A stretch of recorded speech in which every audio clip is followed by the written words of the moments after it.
हर हर महादेव। यहाँ भक्ति भी है और ज्ञान भी, तो चलिए शुरू करते हैं आज की कथा। काशी में किरणा, धूत पापा, पुण्य सलिला, सरस्वती, गंगा और यमुना, ये 5 नदियां एकत्र बताई गई हैं।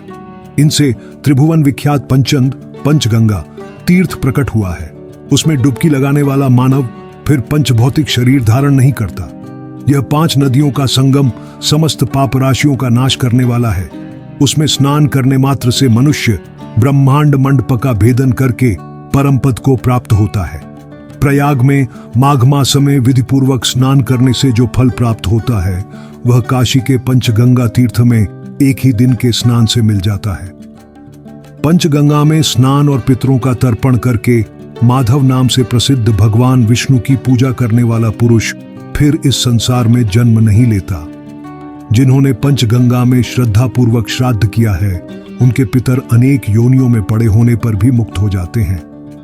पंचंद तीर्थ में श्राद्ध कर्म की महिमा का प्रत्यक्ष दर्शन करके यमलोक में पितर लोग यह गाथा गाया करते हैं कि क्या हमारे वंश में भी कोई ऐसा होगा जो काशी के पंचंद तीर्थ में आकर श्राद्ध करेगा, जिससे हम लोग मुक्त हो जाएंगे। पंचंद तीर्थ में जो कुछ धन दान किया जाता है, उसके पुण्य का क्षय कल्प के अंत तक नहीं होता। वंध्या स्त्री भी 1 वर्ष तक पंचगंगा तीर्थ में स्नान करके यदि मंगला गौरी का पूजन करे तो वह अवश्य ही पुत्र को जन्म देती है। वस्त्र से छाने हुए पंचगंगा के पवित्र जल से यहाँ दिक्षुता देवी को स्नान कराकर मनुष्य महान फल का भागी होता है।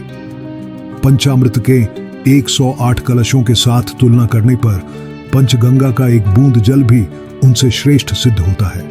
इस लोक में पंचकूर्च, पंचगव्य पीने से जो शुद्ध कही गई है, वही शुद्ध श्रद्धा पूर्वक पंचगंगा के जल की एक बूंद पीने से प्राप्त होती है और उसके कुंड में स्नान करने से राजसूय तथा अश्वमेध यज्ञ का जो फल कहा गया है, उससे 100 गुना उत्तम फल उपलब्ध होता है। राजसूय और अश्वमेध यज्ञ केवल स्वर्ग के साधक हैं, किंतु पंचगंगा के जल से ब्रह्मलोक तक के संपूर्ण द्वंद्वों से मुक्ति मिल जाती है।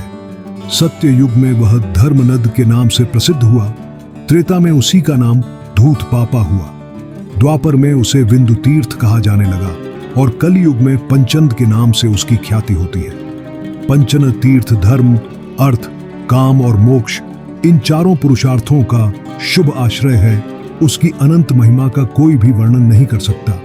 वह मनुष्यों के लिए सुखद, मोक्षप्रद तथा बड़े बड़े पातकों का नाश करने वाला है। महापातकी एवं उपपातकी मानव भी अविमुक्त क्षेत्र के इस महात्म्य को सुनकर शुद्ध हो जाता है।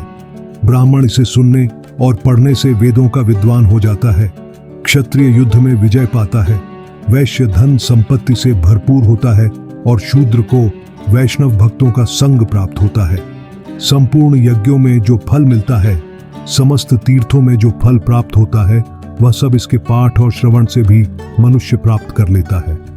विद्यार्थी इससे विद्या पाता है, धनार्थी धन पाता है, पत्नी चाहने वाला पत्नी और पुत्र की इच्छा वाला पुरुष पुत्र पाता है। ऐसे ही धार्मिक कथा ज्ञान की वीडियो देखने के लिए सब्सक्राइब करें हमारे YouTube चैनल भक्ति ज्ञान को।